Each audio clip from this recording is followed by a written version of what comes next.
Force is a vector quantity with magnitude and direction.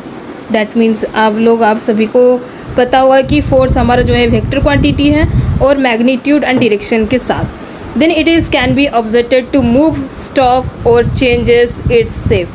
तो उसके बाद हमारा जब फोर्स को हम स्टॉप करते हैं तो हमारा क्या होती है, stop and move and changes create होती है. टाइप्स ऑफ फोर्सेस में हमारा contact and non contact forces हमारा यूज़ किया जाता है. Then principles of transmissibility of force. तो फोर्स प्रिंसिपल ऑफ स्टेट, जो हमारा स्टेट है प्रिंसिपल का, the external effect of a force on a rigid body. एक रिजिड बॉडी में हमारा जो एक्सटर्नल इफेक्ट क्रिएट होती है and then remains the same if it is applied at any other point along its line of action. That is the principle of transmissibility. Then example of transmissibility is consider a block being pushed or push. जो एक block होगा उसको अगर हम push करेंगे या push करेंगे वो हमारा ट्रांसमिसिबिलिटी में जाएगा. Whether the force is applied on the front of block, the block's motions remain the same.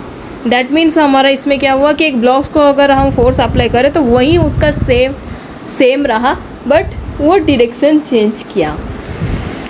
Then application of real life like use structural analysis important in design of mechanics and mechanism. सबसे ज़्यादा important हमारा structural analysis में होती है, जो कि हमारा importance है डिज़ाइन में. Help in simplifying forces system in engineering problem, like example bridge, then canals, then mechanical joints. Then summary is just like principle of applications to a rigid body. हमारा सबसे बड़ा rigid body में हमारा apply किया जाता है principles, and the position along of the line actions doesn't affect external behavior, and it is also circular for simplify the mechanics problem.